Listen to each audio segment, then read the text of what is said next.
And the Gemara had proved that the Rabbis must be placed on the base of the Mizbeach, on that small little ledge sticking out, protruding out of the bottom of the Mizbeach, which was the first Amma of the Mizbeach.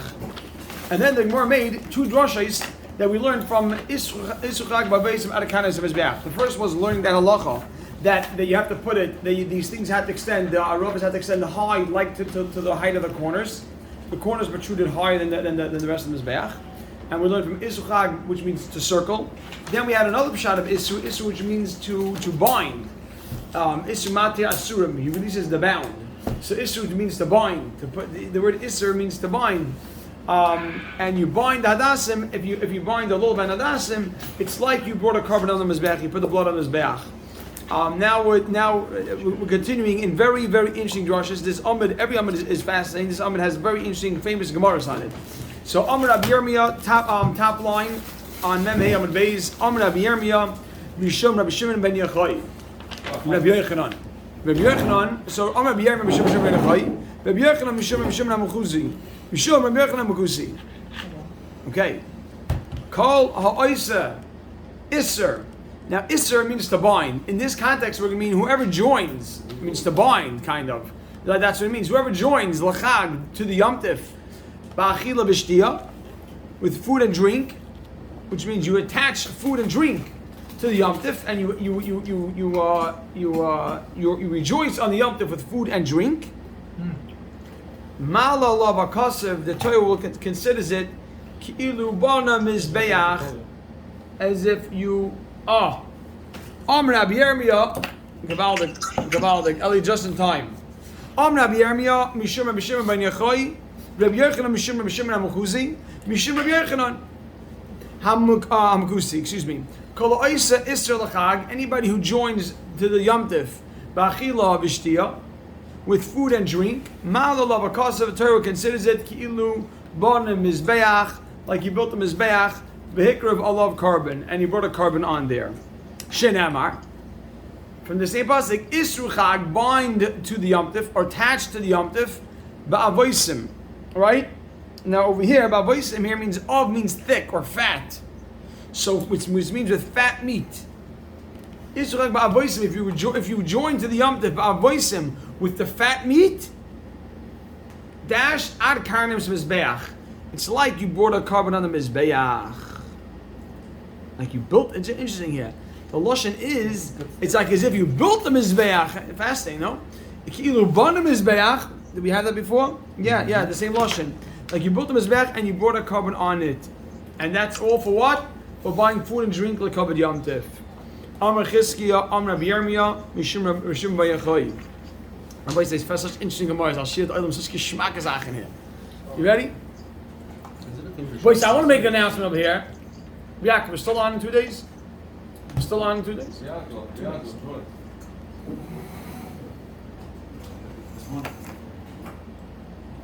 Boys, I make an announcement. Rabbi Yaakov took his CPAs this morning. Wow,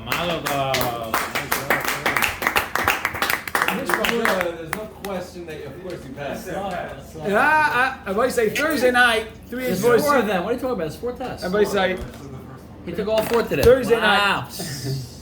Thursday night, everybody say Yaakov was under a lot of pressure between everything, and Thursday night I knew his CPAs were coming up. Thursday night he came in and shagged away, and Baruch Hashem should give me siyata d'shmaya. Which one? You do tax? You took tax first? Far. Good one. Nish Pasha, Rabbi Say. Nish Pasha, Rabbi Say. Rabbi Yaakov, come to the table. With the CPAs, come to the table, Yeah, Yaakov. this is big over here. Let's go. Okay, see, amazing. Baruch Hashem, Rabbi Say, Gavaldik.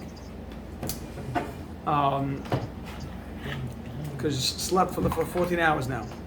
I'm sure you feel that way. It says the Gemara, about 8 lines down, Amar Chizkiya, Amar Rabbi Yirmiyah, Mishum Rabbi Shimon Yochai.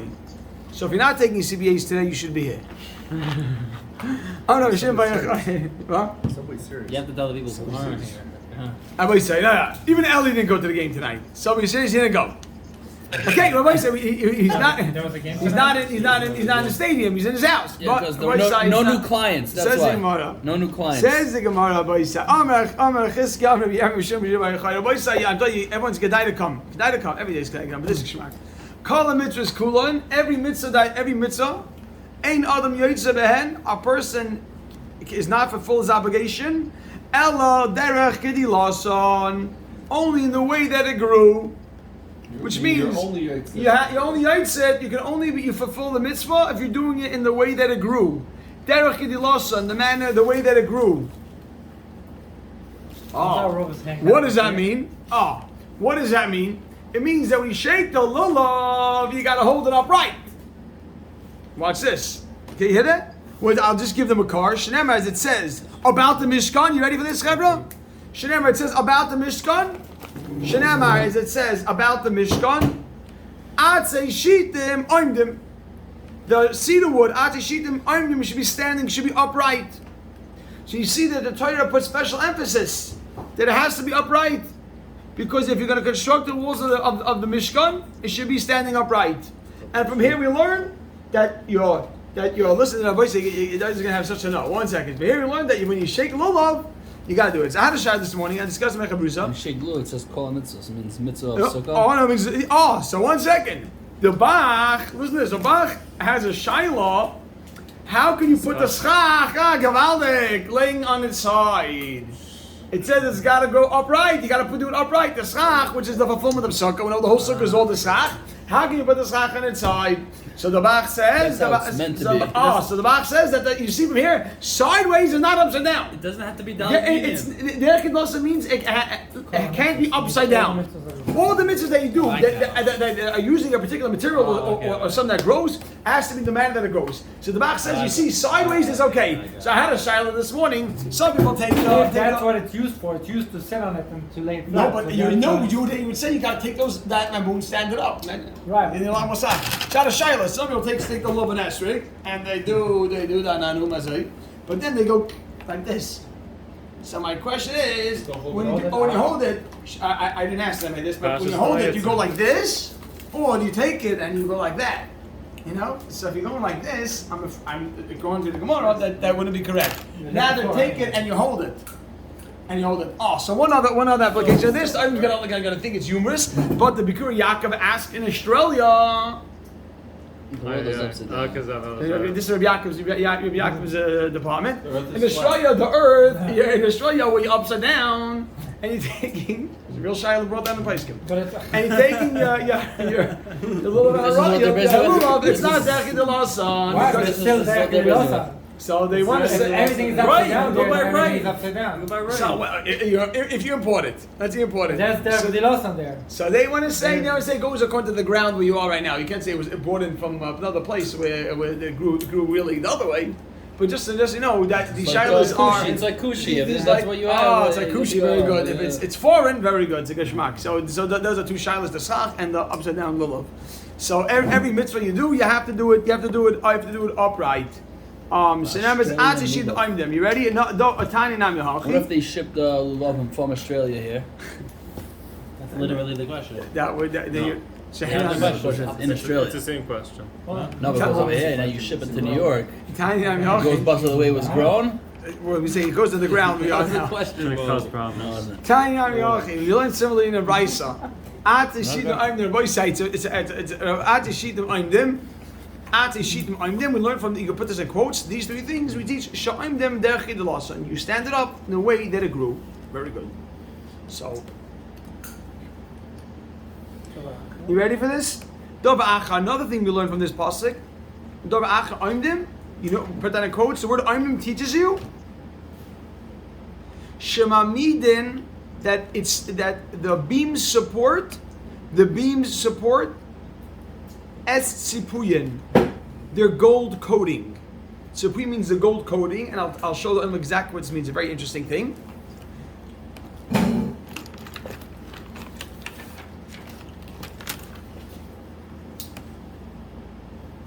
Es tzipuyin, their gold coating.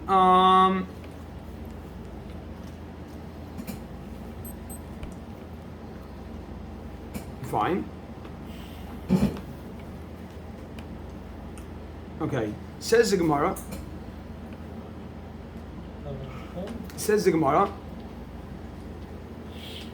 So says the Gemara over here that Shema Toima.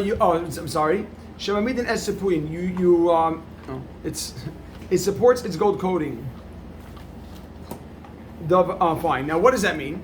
That means just 1 second. It means that the atishitim, the wood, was put like this. The cedar wood was still like this, and then you had to nail in holes. You had to nail in holes to support the gold, the plating, the gold plating. You may think that just put in the walls and then take the gold plating and lean it against it. Atishitim aimdim means supporting, means you couldn't just lay it against it. You had to actually nail it in, and you had to actually nail it in, and that's I would what have thought you could dip it into the gold. Oh, so no, it was gold plated that you took a separate sheet of gold and you nailed it in. Okay. Fine. Okay, Dr. Gemara weiter. No, davar dem Davach Aimdim says the Gemara. Says the Gemara, Aimdim Shemer Toima, you would say Abad Sivram. Now I had to check up exactly the lashon of it Sivram and Sivram, but I think Abad Sivram means their reason, which means Abad Sivram the reason the Beis Hamikdash was lost. So Abad Sivram, I'm gonna get. I asked the Olam just to wait. I have to get the exact text of the word Sivram. Ubatal Sikuyin. Ubatal Sikuyin means it's forever lost. I'm going to get the exact text of this phrase. So be with me just until I just get the text of this phrase. Avat Sivram Ubatal Sikuyin. That this. Why does almost sound familiar? Oh, so he has it. Oh, so very good. So Avat Sivram means that Avat Sivram, its hope was lost. Its hope was lost. It's Ubatal Sikuyam, and it won't be reused. Who are we trusting on this? Who are we trusting? No, this is Ubatal Sikuyam, and it won't be reused, which means that after the Mishkan, after the Beis Hamikdash was destroyed, then you would think that Avad Sivram, its hope was lost. Ubatal Sikuyam, and it won't be reused. Batal Sikuyam won't be reused. Tamaloimer, as the pasuk says, Ate Shitim Aimdim. Aimdim means Sha'aimdim La'olam or La'olmei Olamim. It's for everlasting.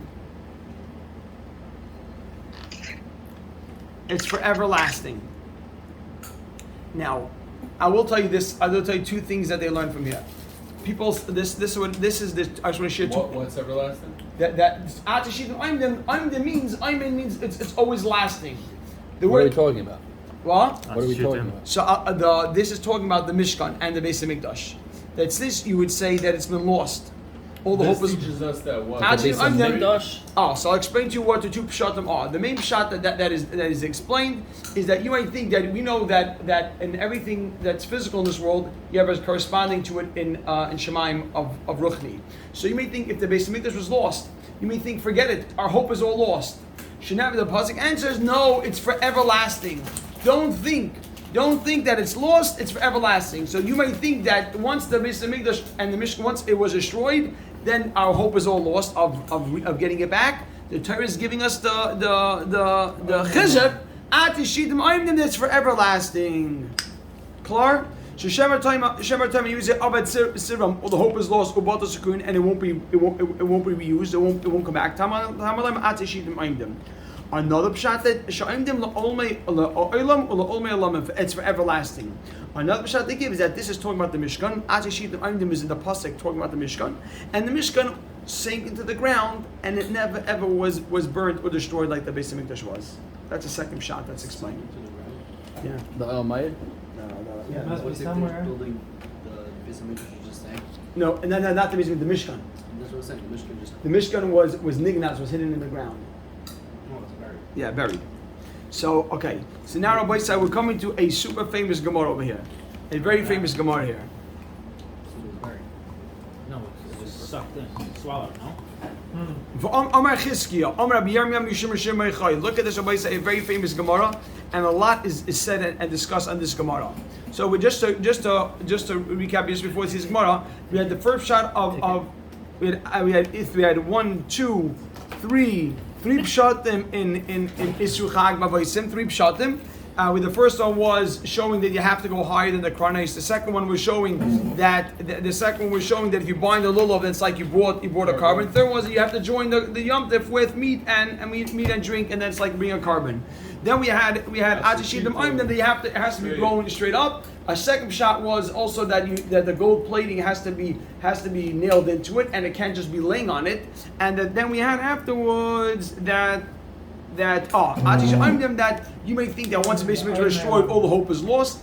Chas v'shalom, atishidam aimdim, that it's for everlasting. Beautiful. V'amar Chizkiah, Amar Rabbi Yirmiyah, Mishum Rav Shimon ben Yochai. Yochol ani liftar es kol olam kulai. I can exempt the whole world. Minhadin, from minhadin means from punishments. This is Reb Shimon Yochai. Shimon Yochai is saying, Yochol ani liftar es kol ha'olam kulai. I can exempt the whole world. Minadin, it's such a powerful Gemara. This whole Gemara here, right? Miyoim shenevresi. I can exempt the whole world from din.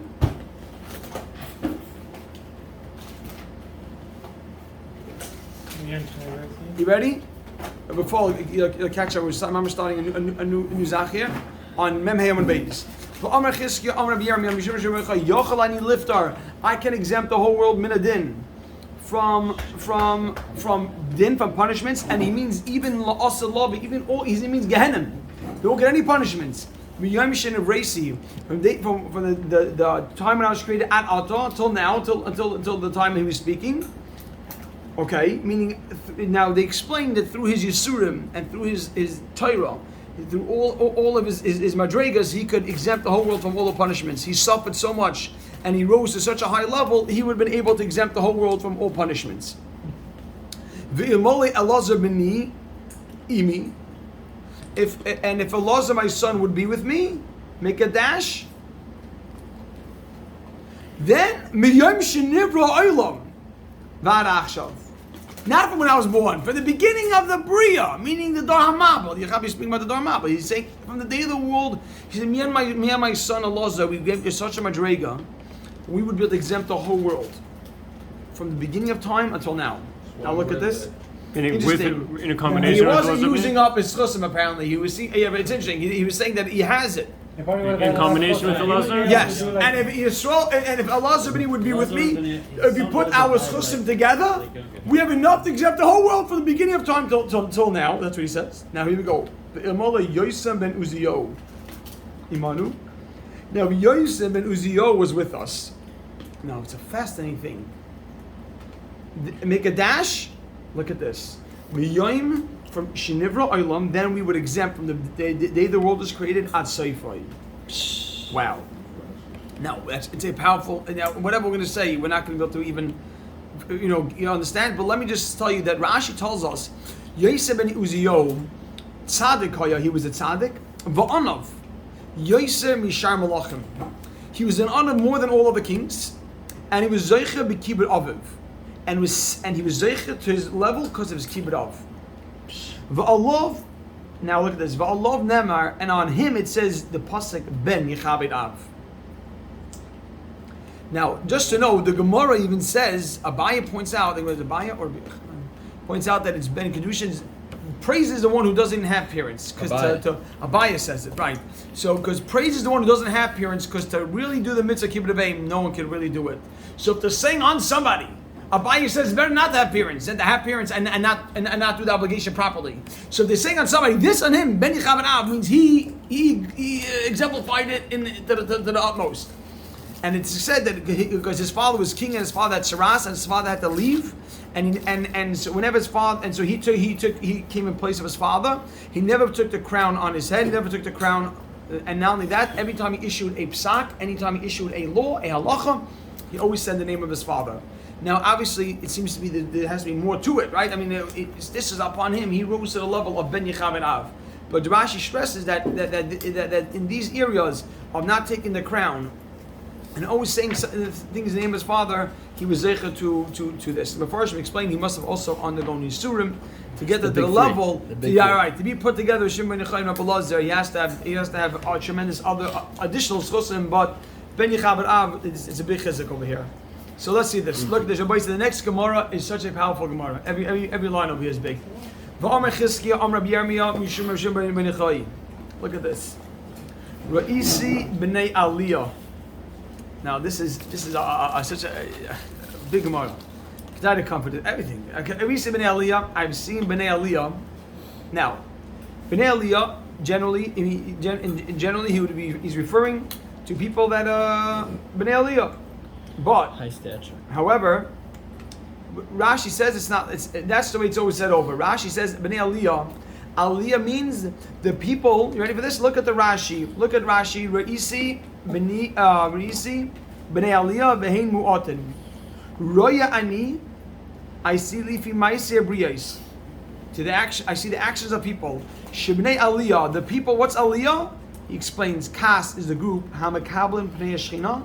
They will greet the countenance of the Shechina. Will be able to greet the face of the Shechina. Mu'atim heim. Important Rashi. What is b'nei Aliyah? The Ben Yehoyada explains Aliyah is the highest place and the closest place you can get to seeing the Shechina, to see the Shechina, so to say, face to face. To see the Shechina, I'm saying, to be able to see the Shechina in the greatest form. Mu'atin means there's not many. Mu'atin means I see it. I could able to see through the people's levels. And I see the people that have come to this level, and they're very few. And now he'll go on to explain. Well, what are the Bnei Aliyah? Isi Bnei Aliyah throughout history. I see Bnei Aliyah, the people. Bnei Aliyah, you could underline that Rashi. The people that greet the Shechina, that can greet the Shechina, v'hein mu'atin, and there are very few. Now Kama, an Elafhain. If there are 1,000, now he's saying something. An Elafhain. If there are 1,000, ani ubani mehen. Me and my son would be in that 1,000. Top 1,000. Top 1,000. And meyahem. And listen to this. If there be 100 of these people that will greet the face of the Shechina, ani ubani mehen. Me and my son would be part of that group. So why do you have to go 1,000 and 100? Oh, now just wait for the look next at this. one. Im Shnayim Haim. If there are only two, if there are two people of these small group, if the group is only going to be two people are going to greet the Shechina, ani b'nei Haim. It's going to be me and my son. Wow. Period. So you should know. History? So it's the history. Now there's a tremendous amount of discussion in the Ben Yehoyada and the Mefarshim on Agada explaining what this means. But I want to share with you a vart. It's kedai to grab onto the vart because it's a beautiful vart that said in this Gemara. He says, listen to what he says. What he's saying was the simple way of understanding this Gemara is that he was stating the fact. He's saying you should know that this is where we are. This is the level that we've come to. We've risen to this level, and there's a lot of explanation what message he was trying to convey when he was saying this. But I heard another pshat, a beautiful pshat, which is gorgeous. He was saying, you should know, if the list would be 1,000, I would make sure me and my son are in there. Meaning, I would stop at nothing to make sure that I'm going to be part of those group that greets the Shechina. If there's 100, if they said there's only going to make 100, I'm going to make the cut. I'm going to make sure that I'm part of that 100. And if they say there's 2, he says me and my son will stop at nothing to make sure we're going to be those 2. Why is it so far fetched though? It's the Nabi Shimon. They were the ones who Kol Doris put or the whole his clients around their shoulders. Moshe Rabbeinu, Avram Avinu. I'm saying, you're right. And I want to get Kol into Doris. Gilgulim. I want to get into Gilgulim, but So I'm start sure having a that draft over there? Should we have a the draft? draft he's got a pretty fresh lineup. You're right, but We have a draft. We should have a draft. So, but it's a Top 10 all time. Huh? Was there anything? No, he's saying. Or he's proving a point that there was no. So the first thing he's pointing out that Bnei Aliyah is She wasn't few. my top 10. The Gemara will discuss. The Gemara will discuss. Rabbi say. Oh yeah, the Gemara will discuss. Rabbi say that the truth is that there are few, meaning that the Gemara will explain. The Gemara will explain that these are the highest level. There's many levels, And what we can gain from this Gemara is this vart. I think a lot to take from it. But this vart is that I want to share one thing with you. I'll share one thing with you, and then we'll end. Uri Zohar. When you do these Gemaras, you can't. Yeah, I heard someone speak on our Shabbos. Rabbi Nakash from Kinyan, big guy in the. Whatever his name. No, Rabbi Nakash. Anyhow, you know who he is. Anyhow, he said over. Yeah. Oh yes. So he said over. Listen, he said over. He said over about Rabbi Uri Zohar. That Uri Zohar, who was a superstar, was a real movie actor at Saul. When he met the rabbi who was makar of him, he said the rabbi made everything very clear to him. He spoke for hours about the truth of God and the existence of Hakadosh Baruch Hu and everything. He said that he was staring at the truth in the face. He couldn't deny it, but he was so torn. He says we cannot fathom what it meant to be the celebrity, and then you're gonna have to bring God into it. So he told him. He said, listen. This is what he told him. He said, I'm okay. This is what he told him. I'm okay. He's like, I hear what he's saying. He's like, I'm not going to run. I can't run. And he said, this is what he said. He said, it's an interesting thing. He said, I will not send my kids to Gehenna. He says he couldn't live with the fact, he said, that knowing that if he would go on, he's basically sending his kids to Gehenna. He's not giving them a chance to get Olam Haba. That's what he said. He couldn't live with that. He was sleeping. He couldn't sleep at night. He was living with this thing. But he said, this is what he said. He told them initially, he said, listen, I hear what you're saying. He said, I can't. He said, tell me the minimum. She told him, I don't care if I don't get the front seat. I'm going to make it there. I'm not giving up. I'm going to make it to Gan Eden. I'm going to make it to Olam Haba. But what's the minimum? Just get me into the doors. I'm fine, yeah. And obviously, once he started his aliyah, he stopped at nothing to make sure he got a front seat. And so much so that he begged the Gedolim, he said, let me stop doing his work as kirb. He said, I'm so afraid that I'm going to get up there and I'm not going to be able to converse in learning. I'm not going to be on a big enough level. And he begged him that he should be able to stop his outreach. He said, I need to take something with me. And that's it. So that's in Bnei Aliyah Hain. That's mamash a modern day Bnei Aliyah. He says, if there's going to be someone up there, he says, initially he said, I'll take the back seat. Just get me to the door. Then he said, no. What did the rabbi tell him? The minimum. Tell me the minimum. So Rav Shach, she told him, he told him kashrus, Tarsha Mishpacha, he said Shabbos, I think brachas, and like tefillin. It's a tall order for someone who wasn't not an easy thing. You would have locked it up. And then Rabbi said he locked himself. He locked himself for 10 years in Mei Sharm, and he went away from the. He said he couldn't talk to anybody. He says, I have 40 years. I got to catch up like Rabbi Kiva. He locked himself up from Sunday to Friday. He came home for Shabbos, and he stayed the whole week and learned for hours, like 18 hours a day. He could not stop because he wanted to get the front seat at that point. And he did that for 10 years, and then Rav Shach told him he has to now go out and be Makar of Yidden. And then towards the end of his life, he begged him, and I think he went back to learning full time. He said, I feel my days are coming close, and I got. He says, I'm afraid to get up there, and I'll get the back seat. So the boy said, that's the Bnei Aliyah in Morton, I'm going to be part of it. So we should